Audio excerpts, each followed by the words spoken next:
Bonjour à toutes et à tous et merci de nous préférer sur Bénin Business 24. Voici le sommaire. C'est la Nelson Mandela Day, une date pour commémorer la contribution de cet homme d'État à la promotion d'une culture de paix. On en parle.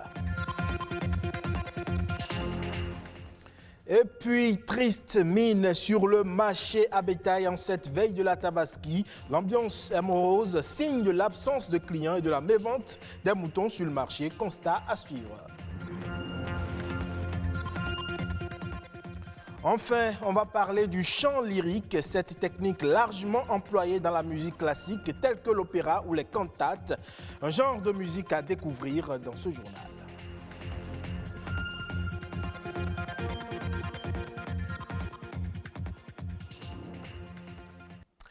C'est depuis 2010 que le monde entier célèbre le travail de cette icône de la lutte anti-apartheid, celui-là qui a marqué l'histoire de l'Afrique du Sud. Vous le savez, c'est Nelson Mandela. La date retenue pour le célébrer est le 18 juillet de chaque année. Une occasion pour mettre en lumière sa contribution à la promotion de la paix et rappeler justement que chacun à son niveau peut agir et inspirer le changement autour de lui. Le Mandela Day, c'est dans cet élément.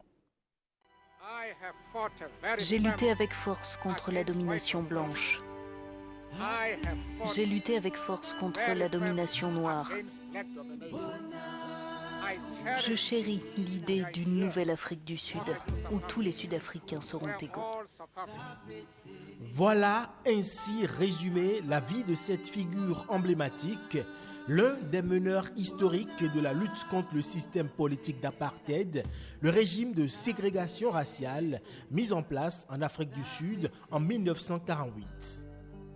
Né le 18 juillet 1918, Nelson Mandela a intégré l'African National Congress en 1944 afin de lutter contre la domination politique de la minorité blanche et la ségrégation raciale menée par celle-ci.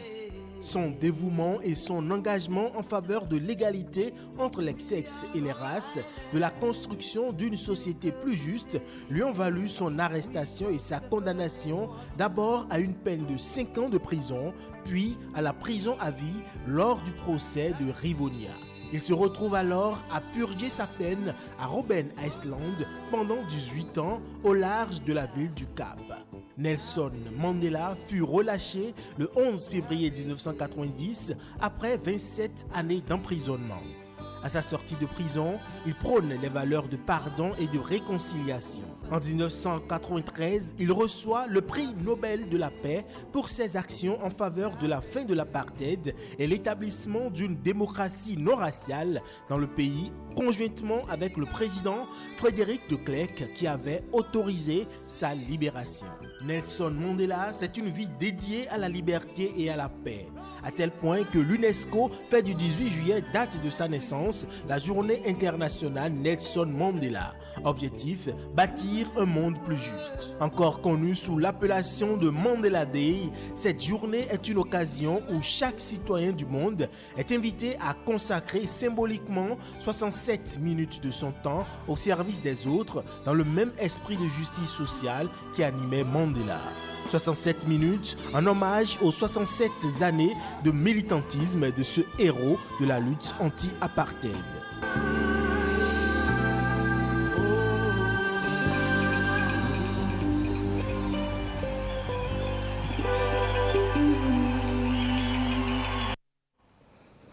Et vous le savez, mardi prochain, la communauté musulmane va célébrer la fête de l'Aïd el-Kébir, plus connue comme étant la Tabaski. À quelques jours de cette célébration, le marché à bétail affiche grise mine au grand désarroi des commerçants. Les acheteurs se font rares et pourtant le bétail est disponible. Constat ici avec Rodrigue Gnoudouma et Amandine Agnemosso.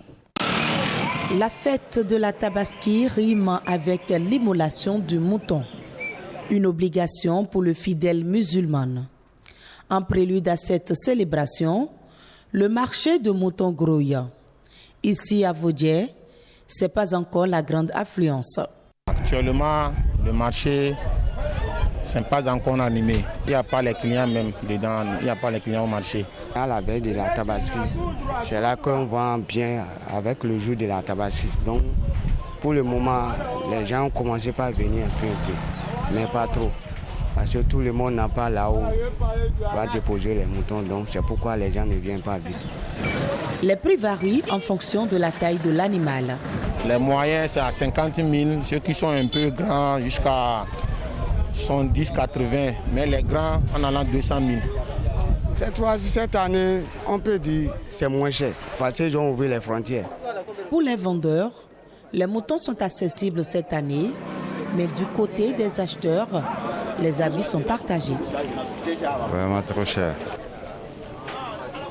On est venu acheter, mais les prix sont exorbitants. Il faut reconnaître quand même qu'à l'approche des fêtes, là, ça monte un peu, c'est normal. C'est le prix de l'offre et de la demande. Pour trouver au moins un mouton ici maintenant, il faut au moins si la pédale pété de toi, au moins 35 000. Il faut être gentil, courtois envers eux d'abord, sinon, c'est pas ce qu'on dit. Je suis venu payer mouton, je vois que vraiment, cette fois-ci, vraiment, le mouton, ça va mieux. Non, j'ai pris un mouton de 45 000, c'est mon moyen ça. Peu importe le prix du mouton, la fête aura lieu. Les fidèles musulmans comptent bien accomplir ce pilier de l'islam. Parlons à présent du chant lyrique. Cette technique de chant qui s'associe au chanteur qui autrefois était accompagné d'une lyre et qui était employée pour la musique classique telle que l'opéra. Pour ce genre de chant, il faut avoir du coffre et savoir faire vibrer sa voix. C'est ce que nous dit ici Marion Akbo, artiste chanteur d'opéra. Le chant lyrique est une technique de chant qui est utilisée dans la musique classique. Donc, dans les genres de la musique classique que sont l'opéra, les cantates, les lieds. Le chant lyrique n'est plus réservé seulement à la musique classique, mais aussi aux autres types de musique, parce que les chanteurs lyriques ont commencé à aller vers les autres genres de musique.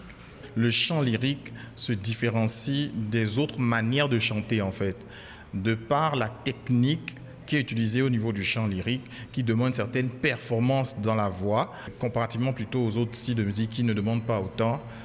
Voilà, donc c'est la seule différence parce que le chant lyrique amène le chanteur à performer vocalement avec une certaine dextérité dans le rendu du chant. Alors le chanteur lyrique, il chante chaque note, il chante les sons, il ne les modifie pas vraiment, il les chante, il atteint les notes de façon franche et il laisse beaucoup plus de place en fait à sa voix, beaucoup plus qu'à des garnitures.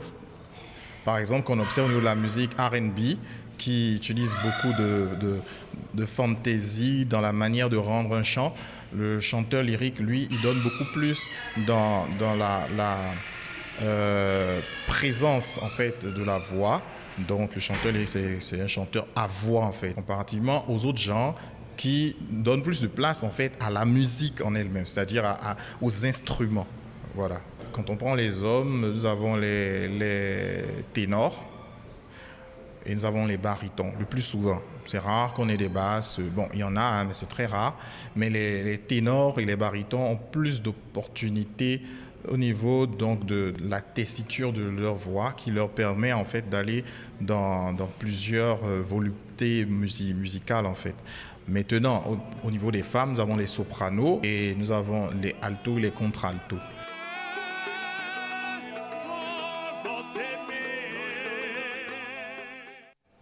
Et puis, hors de nos frontières à présent, en Sierra Leone, une équipe de chercheurs et d'agronomes a retrouvé la trace d'un café sauvage, le Stenophila. Une découverte qui suscite beaucoup d'enthousiasme car elle pourrait révolutionner la filière mondiale du café. Suivons les détails avec nos confrères de France 24. On marche depuis maintenant 2 bonnes heures à pied dans les collines de Kambui, dans la forêt tropicale. Et là, on se rapproche du jardin de Stenophila sauvage. Il y a peu, c'est ici que Daniel Sarmou, agronome, et une équipe de chercheurs du Kew Gardens et de la Greenwich University ont fait une découverte majeure. Attention, ne le casse pas. Ok, super. Des caféiers Stenophila. Voilà l'un des arbres. Ils sont éparpillés dans la forêt, mais l'une des manières de les reconnaître, c'est d'observer le bout de leurs feuilles, tout au bout.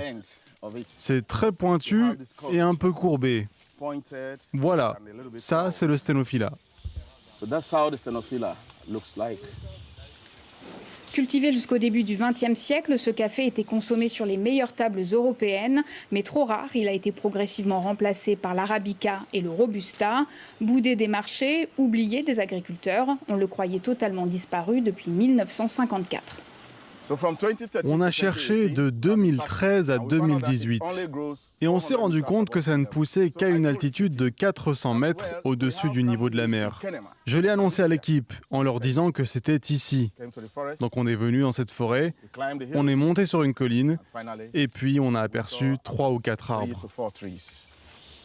En Sierra Leone, le café est cultivé depuis des décennies, mais le pays peine à se faire une place sur le marché mondial. Il n'est qu'à la 19e place des pays exportateurs en Afrique. Avec cette redécouverte, les espoirs sont donc immenses. Conscient de la manne financière que la Stenophila pourrait représenter d'ici quelques années, Graham Billington, ancien diamantaire reconverti dans l'exportation de café, a investi dans une ferme pour tenter de relancer la culture. Ce café est actuellement un sujet brûlant parce qu'il pourrait sauver la production mondiale de café qui s'écroule avec le réchauffement climatique. Mais aussi parce qu'il a une vraie identité, un parfum unique, des notes très intéressantes. Donc évidemment, beaucoup de grosses compagnies de café veulent mettre la main sur un produit si rare et si unique. Illy, Lavazza ou Nestlé ont déjà fait part de leur intérêt, mais pour quel bénéfice pour les Sierra Leonais? Les communautés qui pourraient bénéficier de cette découverte s'inquiètent de voir ce trésor leur échapper. Amara Mambu Ngumbi Mango est chef de village. On est très heureux de la redécouverte de ce café. Mais ça vient d'ici, de notre territoire. Donc on demande au gouvernement de nous permettre de participer à son développement, à sa culture. Qu'on puisse aussi profiter de ça pour vivre mieux.